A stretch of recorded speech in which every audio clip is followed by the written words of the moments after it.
ബദരീലും ബദുലങ്കിലും നോരെ കാണുവാൻ വീതിയേകം സ്വലാത്തു വസ്സലാമു അലൈക യാ റസൂലല്ലാഹ് അസ്സലാത്തു വസ്സലാമു عليك يا حبيب الله. നമ്മുടെ താഹിറുൽ തങ്ങളുടെ പ്രിയപ്പെട്ട മകൻ നമ്മുടെ ആദ്യം നമ്മളവരോടൊക്കെയും കുടുംബക്കാരനാണ്. പെട്ടെന്ന് ഇന്നലെ രാത്രി ഒരു ഭാഗത്തിന് തളർച്ച ഉണ്ടായിട്ട് വലിയ പ്രയാസത്തിൽ ഹോസ്പിറ്റലിലാണ് ഇതാക്കാൻ വേണ്ടി പറഞ്ഞിട്ടുണ്ട്. അല്ലാഹു സുബ്ഹാനഹു വ തആല സയ്യിദവരുടെ സർവ്വ പ്രയാസങ്ങളും ബുദ്ധിമുട്ടുകളും നീ മാറ്റിക്കൊടുക്കണേ. അവിടെ പരിപൂർണ്ണ ആഫിയത്ത് നൽകണേ. അല്ലാഹ് നിന്റെ ദീനിനു വേണ്ടി ചെയ്ത ഖിദ്മത്തുകളുടെ ഫലമായി അല്ലാഹുവേ എല്ലാ രൂപത്തിലുള്ള പരിപൂർണ്ണ ആഫിയത്തും ആരോഗ്യവും സയ്യിദവർക്ക്, അതുപോലെ നമ്മുടെ നാട്ടിൽ പരിസര നാടുകളിലുമുള്ള ഒരുപാട് സാദാത്യങ്ങൾ പ്രചോദന അവർക്കെല്ലാം നൽകി അനുഗ്രഹിക്കണേ. അല്ലാഹ് അതുപോലെ ഇവിടെ നാട്ടുകാരനായ ഒരു സഹോദരൻ മഞ്ഞപ്പിത്തം പനി വന്നിട്ടത് മഞ്ഞപ്പിത്തമായി ലിവറിലും അതുപോലെ കിഡ്നിയിലൊക്കെ ബാധിച്ച് വലിയ പ്രയാസത്തിൽ അങ്ങനെ ഹോസ്പിറ്റലിലാണ്. അള്ളാഹു ശിഫ നൽകണേ. അവിടെ മാറ്റിക്കൊടുക്കണേ. അമ്മ പ്രയാസം കൊടുക്കണ്ടേ. അമ്മ വേദാനിലാക്കണ്ടേ. അമ്മ പടച്ചോദനെ നിനക്ക് ആ രോഗങ്ങൾ മുഴുവൻ മാറ്റിക്കൊടുക്കുക എന്നത് എളുപ്പമാണ്. ശിഫ നൽകണേ. അമ്മ ശിഫാർ നൽകണേ. അമ്മ അതുപോലെയുള്ള പേടിക്കപ്പെടുന്ന രോഗങ്ങളിൽ നിന്ന് ഞങ്ങൾ ബന്ധപ്പെടുന്ന എല്ലാവരെയും നീ കാക്കണേ. റഹ്മാനെ ആമീൻ യാ റബ്ബൽ ആലമീൻ. മുഅ്മിനീങ്ങൾ ഇവിടെ ദുബൈയിൽ എന്ന് പറഞ്ഞ വിഷയം നിസ്കാരത്തിന്റെ ആ ബഹുമാനത്തെ കുറിച്ചാണ്. നിസ്കാരം നമ്മുടെ ജീവിതത്തിൽ ഒരിക്കലും കൈവിടാൻ പാടില്ലാത്ത ഒരു പ്രധാനപ്പെട്ട ഒരു വിഷയം. നമുക്കറിയാലോ അല്ലാഹുവിന്റെ ഹബീബ് റസൂലുള്ളാഹി സ്വല്ലല്ലാഹു അലൈഹി വസല്ലം തങ്ങളുടെ വഫാത്തിന്റെ സമയം നമുക്ക് ഞങ്ങൾ ബുധനാഴ്ച ഒടുവിലെ ബുധനാഴ്ച കഴിച്ചു. പിന്നെ അതിനുശേഷം റസൂലുള്ളാഹി പനി പിടിച്ച ദിവസങ്ങളായി. ആ പനി പിടിച്ച ദിവസത്തിൽ നടക്കാൻ കഴിയാത്ത അവസരത്തിൽ പോലും രണ്ട് സ്വഹാബാക്കളുടെ തോളിൽ കൈവച്ചുകൊണ്ട് മദീനയുടെ പള്ളിയിൽ നിസ്കാരത്തിന്റെ ഹാദിമായ നേതാവാണ് മുഹമ്മദ് റസൂലുള്ളാഹി സ്വല്ലല്ലാഹു അലൈഹി വസല്ലം തങ്ങൾ. അതെ, അവിടുത്തെ ആ വഫാത്തിന്റെ സമയത്ത് പോലും ഉമ്മത്തിങ്ങളെ വിളിച്ചിട്ട് പറഞ്ഞത് ഉമ്മത്തി അസ്വലാ അസ്വലാ അസ്വലാ, നിസ്കാരത്തിന്റെ കാര്യം ശ്രദ്ധിക്കണേ എന്നതാണ്.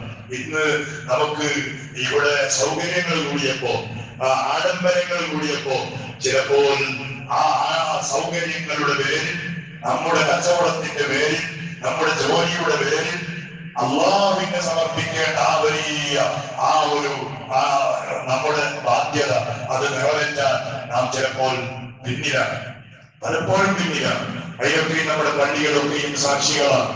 വലിയ വലിയ പള്ളികൾ, ആവശ്യത്തിനേക്കാൾ കൂടുതലായ വലിയ വലിയ പള്ളികൾ. സുബ്ഹാനല്ലാഹ്, ഇന്നലെ ഒരു ഉസ്താദുമായി ഞാൻ സംസാരിച്ചു.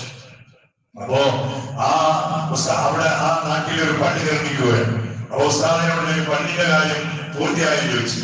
അപ്പൊ ഉസ്താദ് പറഞ്ഞു, ഉസ്താദെ 2 കോടി തീർന്നു, അതിലൊരു 60 ലക്ഷം പള്ളിയുടെ അടിക്ക തന്നെ അവർ ഇട്ടിട്ടുണ്ട്. പള്ളിയുടെ അടിക്ക് പള്ളി വന്നില്ല, 60 ലക്ഷം അടിക്കാതെ പോയി, 2 ലക്ഷം തീർന്നത്. ഇപ്പൊ ഇങ്ങനെ വല്ലേ പണി നടക്കുന്നുണ്ട്. അപ്പൊ അതിന് ഒരാഴ്ച മുമ്പ് എന്റെ ഖത്തീബ് ഉസ്താദാണ്, അവിടുത്തെ മാന്യമായിട്ട് ഞാൻ ഇങ്ങനെ ഒരു ഹോസ്പിറ്റലിൽ പോയപ്പോ സംസാരിച്ചു. അപ്പൊ ഞാൻ ചോദിച്ചു, വേറെ നിസ്കാരത്തിന് ആളുണ്ടോ ചോദിച്ചു. അപ്പൊ പറഞ്ഞ് നിസ്കാരത്തിന് സുബൈ നിസ്കാരത്തിനപ്പോ ഖത്തീബ് ഉസ്താദ് പിന്നെ സുബൈക്ക് പറഞ്ഞില്ല, കുറച്ച് പല ദൂരമായതുകൊണ്ട് പിന്നെ വരും. അപ്പോ ആരെങ്കിലും 1-2 ആളുകൾ ഉണ്ടായാൽ ഉസ്താദ് 1-2 ആളുകൾ ഉണ്ടായാൽ പള്ളിക്ക് തീരുന്നത് എത്രയാണ്? 2 കോടി ആയില്ല. ഇനി 1 കോടി പൈസ ജാസ്തി വേണ്ടി വരുന്നതാണ് പറഞ്ഞത്. എന്തൊരു മുസ്ലിമത്താണ്. റസൂലുള്ളാഹി ഞങ്ങൾ പറഞ്ഞു, ഖിയാമത്ത് നാളാകുമ്പോൾ ഇവിടെ പള്ളി തയ്യാറുണ്ടാവും. പള്ളിക്ക് വേണ്ടി പൈസ വളരെ ചെലവഴിക്കും, അതിന് റെക്കോർഡ് ചെയ്യും, അതിന് AC, ഗാർബേജ്, അതിന് വേറെ എന്തൊക്കെ ഇന്റർനെറ്റ് ചെയ്യും. പള്ളിയോ നിസ്കരിക്കാനാണില്ല. ഹിദായത്തിനെ തൊട്ട് പള്ളി ഖറാബാണ്. നാം ഇവിടെ അള്ളാഹ്ക്ക് വേണ്ടി ഉണ്ടാക്കുന്ന പള്ളി ചിലപ്പോ നമുക്ക് അള്ളാഹിന്റെ കോടതി എത്തുമ്പോ വലിയൊരു ലാനത്തായി മാറുന്ന, ഒരു ശാപമായി മാറുന്ന ഒരു ചുറ്റുപാടിലേക്കാണ് നമ്മുടെ നീക്കങ്ങളൊക്കെ പോയിക്കൊണ്ടിരിക്കുന്നത്. അള്ളാഹു കാക്കുമാറാകട്ടെ.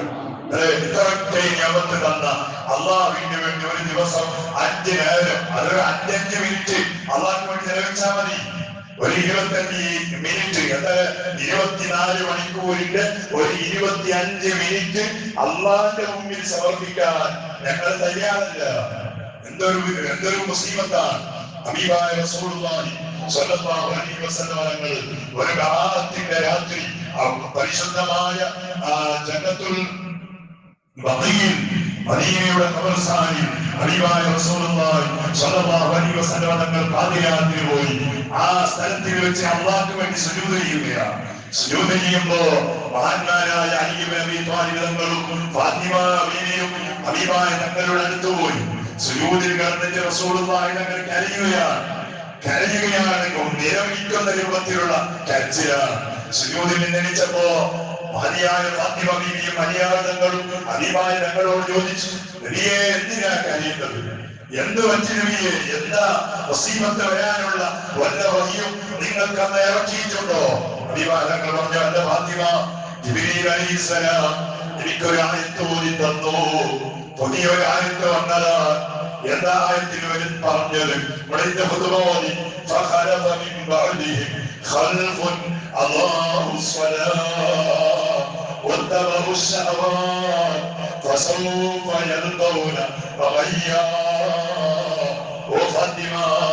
എന്റെ ഉമ്മത്തീങ്ങളിൽ ഒരു തലമുറ വരാനുള്ളതിനെ കുറിച്ചുള്ള സൂചനയാ പറഞ്ഞത്. അവരുടെ അവസ്ഥ എന്താണ്? അവർ നിസ്കാരത്തിന്റെ കാര്യത്തിൽ ശ്രദ്ധ വെക്കാത്തവരാണ്. നിസ്കാരം കൈവഴിയുന്നവരാണ്. നമ്മുടെ നാട്ടിൽ തന്നെ നോക്കിയാൽ നിസ്കാരത്തിന്റെ സമയം ബാങ്ക് കൊടുത്തിട്ട് ഒന്നിങ്ങനെ ഒരു ജംഗ്ഷനിലൂടെ കറങ്ങി വരുമ്പോ എത്ര ചെറുപ്പക്കാരുണ്ട്, എത്ര പ്രായമുള്ള ആളുകളുണ്ട്. ഒരാവശ്യവുമില്ലാതെ കുശലം പറഞ്ഞിട്ട് വാക്ക് പറഞ്ഞിട്ട് സുബ്ഹാനല്ലാഹ് വാക്ക് കേട്ടാലും അത് എന്ത് വാങ്ങാൻ എന്ന് പോലും അതിനെ കുറിച്ച് അറിയാതെ ചിന്തിക്കാതെ റസൂലുള്ളാഹി തങ്ങളുടെ ജന്മദിനം വരുന്നു, നമുക്ക് സന്തോഷമാണ്. വെറും സന്തോഷിച്ചിട്ട് കാര്യമില്ല. മുഹമ്മദ് റസൂലുള്ളാഹ് എന്ന് പറയുമ്പോ ഹുബ്ബ് മനസ്സിന്റെ ഉള്ളിൽ നിന്നിട്ടാണോ, സ്നേഹം ഉള്ളിൽ നിന്നിട്ടാണോ? നമ്മുടെ സർവ കാര്യങ്ങളും നിരത്തി വെച്ചിട്ട് നമ്മളൊന്ന് ചെവി കൊടുത്ത് കേൾക്കണം.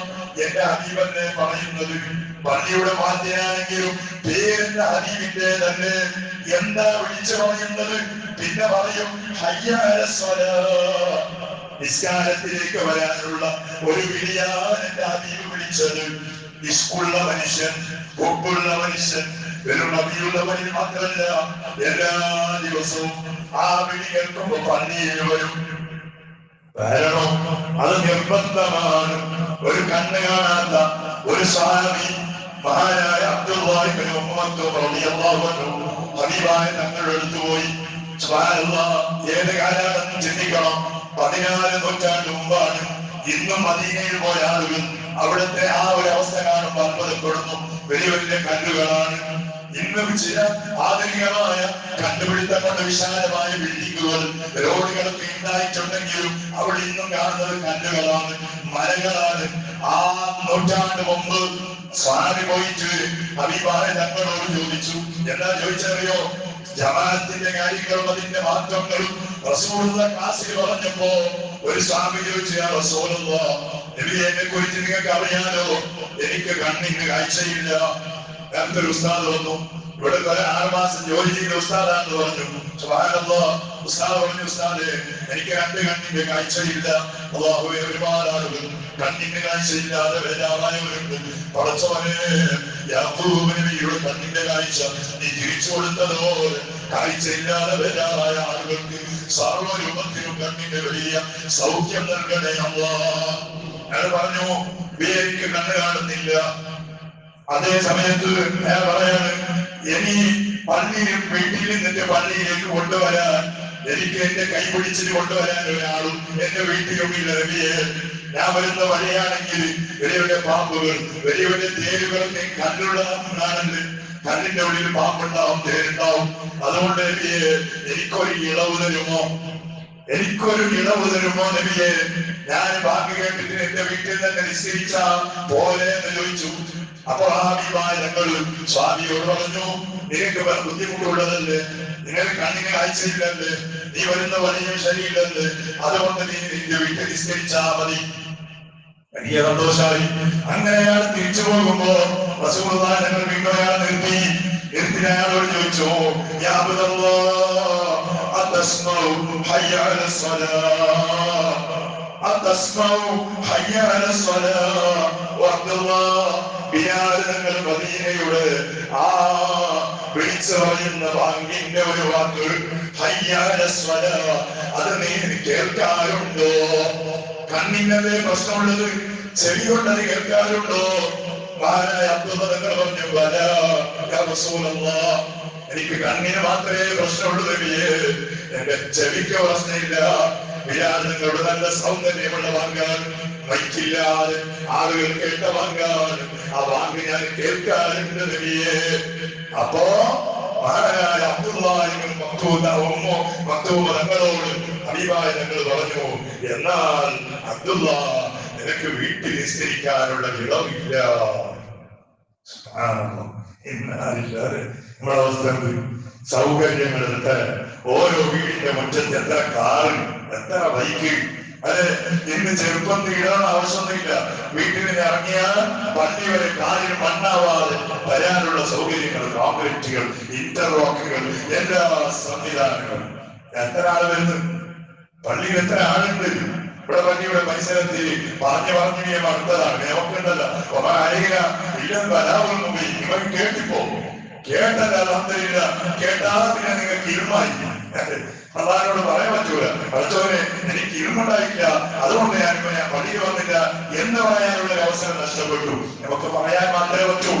ഇന്ന് നിങ്ങൾക്കുണ്ടായി ഈ രൂപത്തിലുള്ള അവസ്ഥകൾ സ്വഹാബത്തിനോട് അഭിമാനം ഞങ്ങൾ പറഞ്ഞു കൊടുത്തിട്ടുണ്ടെങ്കിൽ പിന്നെ നമുക്ക് സുബഹിസ്കാരത്തിന് ഇളവുണ്ടാവോ? എന്താ നമ്മുടെ ശരീരത്തിന് ബുദ്ധിമുട്ടുള്ളത്? ഒരു ബുദ്ധിമുട്ടുമില്ല. പിന്നെ രാത്രി 2 മണി വരെ അങ്ങാടി ആടയുടെ വിഷയാക്കലും ക്ലബിൽ ക്യാമ്പോൾ ചൊട്ടലും അതും ഇതുമായി പിന്നെ പോയിട്ട് ഒരു ഒറ്റ വർക്കാണ്. ബഹിഷ്കാരമില്ല. 8 മണി 10 മണിയാകുമ്പോൾ എനിക്കും ഇങ്ങനെയുള്ള ഒരു അവസ്ഥ നിങ്ങൾ ഒരിക്കലും പാടില്ല. റസൂലുള്ളാഹി തങ്ങൾ അന്ന് ജിബ്രീൽ അലൈഹിസ്സലാമിന്റെ ആയത്ത് ഓതിയത് കേട്ട് കരഞ്ഞു, എന്റെ ഉമ്മത്തിൽ അങ്ങനെയുള്ള ഒരു തലമുറ ഇവിടെ വരാനുണ്ടോ? എന്നിട്ട് പറയുന്നത് അവർക്ക് നാളെ കണ്ടുമുട്ടാൻ പോകുന്നത് എന്ന് പറയുന്ന പ്രത്യേകമായ ഒരു നരകമാണ്. അത് നരകത്തിന്റെ അവസ്ഥ എന്താ അറിയോ? ചെറിയ ചെറിയ ഇപ്പൊ നിങ്ങൾ കാണുന്നില്ലേ, കുയൽക്കിണർ, അല്ലെ, കുയൽക്കിണർ, അതിന് കുഞ്ഞു വീണ് അതിനെടുക്കാൻ വേണ്ടിട്ട് എല്ലാം വന്ന് കുടിച്ച് അതുപോലെയുള്ള കിണറുകൾ നരകത്തിൽ അല്ലാഹു സ്ഥാപിക്കും. ആ കിണറുകളിൽ അല്ലാഹു തആല മനുഷ്യനിടും. അവനിക്ക് അടങ്ങാൻ പറ്റൂല. അവനുണ്ടല്ലോ ഒരു വേദന കുറച്ച് അടങ്ങിയാൽ പിടിച്ചാൽ ഒരു സമാധാനം, ഒരു സ്വസ്ഥത, അതുപോലും അല്ലാഹു നഷ്ടപ്പെടുത്തുന്നതാണ്. കൈകാലുകൾ പോലും അടക്കാൻ കഴിയാത്ത രൂപത്തിൽ അങ്ങനെയുള്ള നരകത്തിലിട്ട് അല്ലാഹു അവരെ ശിക്ഷിക്കുമെന്ന് പരിശുദ്ധമായ ഖുർആൻ. ചില ആളുകൾ പെട്ടിയിലാക്കുന്ന തീ കൊണ്ടുണ്ടാക്കിയ പെട്ടിയിൽ അവനെ അടക്കിയിട്ട് അവരെ കിടത്തിയിട്ട് ആ പെട്ടി പുറത്ത് നിന്നിട്ട് ലോക്ക് ചെയ്യും. പൈസയില്ല, ജബ്ബാറാകുന്ന ഞാനായിരിക്കും ചിലപ്പോ. അല്ലെങ്കിൽ നമ്മളെ കൂടുതൽ അങ്ങനെ നിസ്കരിക്കാത്ത ആളുകൾക്ക് അല്ലാഹു ഒരുക്കിയ സംവിധാനമാണ്. മുഅ്മിനീങ്ങള് ഒരിക്കലും താങ്ങാൻ പറ്റാത്ത മുസീബത്ത് അല്ലാഹു കാക്കുമാറാകട്ടെ, അല്ലാഹു സലാമത്താകട്ടെ മുഅ്മിനീങ്ങളെ. അതുകൊണ്ട് എന്ത് തിരക്കുണ്ടായാലും ഞാനുണ്ടല്ല, കല്യാണ ദിവസത്തിന് പോലും നിസ്കരിക്കാത്ത പുതിയാപ്പിടമാർ, നിസ്കരിക്കാത്ത മുതലാട്ടിമാർ. എന്താ കാരണം പറയുന്നത്? മൊയ്നാറ്റാണ് ഉസ്താദേ, മൊയ്നാറ്റ് പോവും. എല്ലാ മുഖത്തിലേക്ക് ആ പൗഡറും മേക്കപ്പും ആ സംവിധാനങ്ങൾ 5000 8000 കൊടുത്തിട്ട് ആളെ പിടിപ്പിച്ചിട്ട് ബ്യൂട്ടി പാർലറിന് ആളെ പിടിപ്പിച്ചിട്ട് ചെയ്ത സംവിധാനമാണ്. അവ രാവിലെ ഇട്ടാലും പിന്നെ ഇഷാ വരെ വേണം. അതിന് വേണ്ടിയിട്ട് തൊട്ടാ ഒന്നും ചെയ്ത അത് പോകും ഉസ്താദേ, 8000 പോവും. 8000 പോകുന്നറിയാ നമുക്ക് ടെൻഷനുള്ളത്. എന്ന നരകത്തിനെ കുറിച്ച് ഓർമ്മയില്ല, അതിനെ കുറിച്ച് പേടിയില്ല.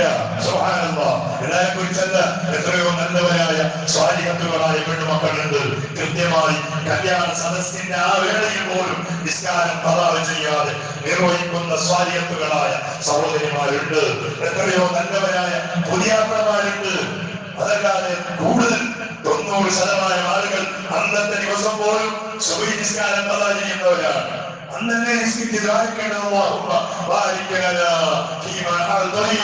എനിക്ക് നീ തരുന്ന പെണ്ണ്, ആ പെണ്ണോട് എനിക്ക് നീ പറക്കത്ത് തരണേ എന്ന് ദ്വാരക്കേണ്ട ദിവസം അന്ന് നിസ്കാരം തന്നെ ഇല്ല. കാരണം എന്താ? രാത്രി പോയാലാണ് സെറോണി ബ്യൂട്ടി പാർലറിൽ ഒരു സമയം കൊടുത്തിട്ടുണ്ട്. 12 ഇത് ആദ്യ സമയമാണ് പറയാം. രാത്രി 12 മണിക്കാണ് മൊയ്ലാത്തിന്റെ അന്ന് തലേ ദിവസം 12 മണിക്ക് പോകുന്ന സമയം കൊടുക്കും. 12 മണിക്ക് പോകുമ്പോൾ പുതിയാപ്പള്ളി ചങ്ങായി മാറും. എന്നിട്ട് 4 മണി വരെ ആളാൽ വെക്കലും വെത്തലും പിടിക്കലും സംവിധാനം എല്ലായിട്ട് 4 മണിക്ക് വന്നിട്ട് മറ്റേ വർക്കാനാണ്. എന്നിട്ട് ജനിക്കുന്നത് 9 മണി 10 മണി.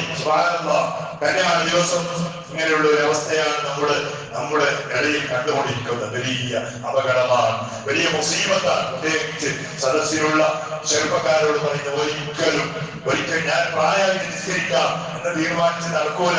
ഇന്നലെ ആ തങ്ങൾ വലിയ ആരോഗ്യവാനായിരുന്നു. പെട്ടെന്ന് രാത്രി സംഭവിച്ച ഒരു തലയുടെ നിറകൊണ്ടു പ്രശ്നമായിട്ട് സുബ്ഹാനല്ലാഹ് വലിയ പേരാണ്. എത്ര നല്ല ദർശനത്തിയ തങ്ങൾ, എത്ര പാവങ്ങളെ നോക്കിയ തങ്ങളാണ് അല്ലെ. അള്ളാന്റെ പരീക്ഷണം വന്നാൽ പിന്നാണ് തങ്ങൾ ഉസ്താദ് ചെറുപ്പക്കാരന് ആരോഗ്യവൻ എന്നൊന്നില്ല. പരീക്ഷണം അങ്ങനെ വരും. അതിന് മുമ്പായിട്ട് നമ്മൾ അള്ളാഹു തന്ന ആഫിയത്തിന്റെ ശുക്റായി അള്ളാഹ്ക്ക് സുജൂദ് ചെയ്യാൻ നമുക്ക് പറ്റിയാൽ അത് പള്ളിയിൽ വന്ന് ജവാനിൽ കൂടി നല്ല അച്ചടക്കത്തോടെ ഖുശൂഅോടെ നിസ്കരിക്കാൻ നമുക്ക് കഴിഞ്ഞാൽ അതാണ് അള്ളാഹു ചെയ്ത ഏറ്റവും വലിയ ഭാഗ്യം. അള്ളാഹു തൗഫീഖ് ചെയ്യുമാറാകട്ടെ. റസൂലുള്ളാഹി ഞങ്ങളുടെ ഞമ്മതിനൊക്കെ വരുമ്പോൾ നമ്മുടെ കൽബിൽ ഒരു നിയ്യത്ത് സഹാബത്ത് അങ്ങനെയാണ്. റസൂലുള്ളാഹി ഞങ്ങളോട് ആ മഹത്വത്തിന്റെ പേരിൽ ഓരോ സുന്നത്തുകൾ അയാത്താക്കിയവരായിരുന്നു. നമുക്കങ്ങനെ ഓരോന്ന് പ്രതിജ്ഞ ചെയ്യാം. ഞാൻ താഴെ പഠിക്കൂല, ഞാൻ നിസ്കാരം ഒരിക്കലും ഖളാ ചെയ്യൂല, ഞാൻ നിസ്കാരത്തിന് ആദ്യ റക്അത്ത് ഒരിക്കലും മിസ് ചെയ്യൂല, നിസ്കാരത്തിന്റെ ശേഷമുള്ള ദിക്ർ ഞാൻ ഒഴിവാക്കൂല. അങ്ങനത്തെ എന്തൊക്കെ പ്രതിജ്ഞകൾ നമുക്ക് എടുക്കാം.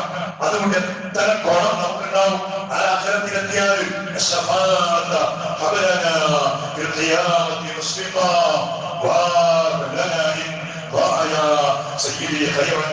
ആ സമയത്ത് റസൂലുള്ളാഹി ഞങ്ങളുടെ ശഫാഅത്ത് കിട്ടാൻ ഞങ്ങളെ സഹായിക്കുന്ന ആ പ്രവർത്തനങ്ങളായിരിക്കും ഇതൊക്കെ. അള്ളാഹു നമ്മെ കബൂലാക്കുമാറാകട്ടെ. അറിയാത്ത വിവരമില്ലാത്ത കാര്യങ്ങളിൽ വല്ല നിസ്കാരങ്ങൾ ഖളായി പോയിട്ടുണ്ടെങ്കിൽ അത് മുഴുവൻ പടച്ചവനെ ഞങ്ങൾക്ക് നീ പൊരുത്തു തരണേ അല്ലാഹ്. അതിന്റെ പേരിൽ ഒരു നിസ്കാരം ഖളാ ചെയ്താൽ തന്നെ 80 കൊല്ലങ്ങളല്ല, ഇവിടുത്തെ കൊല്ലല്ല, അവിടുത്തെ 80 കൊല്ലം ഒരു നേരത്തെ നിസ്കാരത്തിന് അല്ലാഹു ശിക്ഷയായിട്ട് നരകം തരുമെന്ന് മുഹമ്മദ് റസൂലുള്ളാഹി ഞങ്ങൾ പഠിപ്പിച്ചതാണ്. നമ്മൾക്ക് ഇവിടെ ജീവിക്കുന്ന ചിലപ്പോൾ 40 കൊല്ലായിരിക്കും. അതിന്റെ പേരിൽ ഒരു വക്തിന് 80 കൊല്ലം. സുബ്ഹാനല്ലാഹ്. പടച്ചവനെ നീ കാക്കണേ അല്ലാഹ്, സലാമത്ത് നൽകണേ അല്ലാഹ്.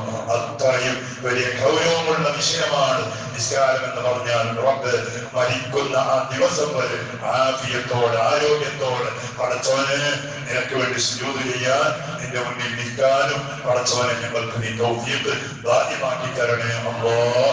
ബിഹഖ് സയ്യിദിനാ മുഹമ്മദ് സ്വല്ലല്ലാഹു അലൈഹി വസല്ലം ഇലാ ഹുറത്തി നബിയ്യ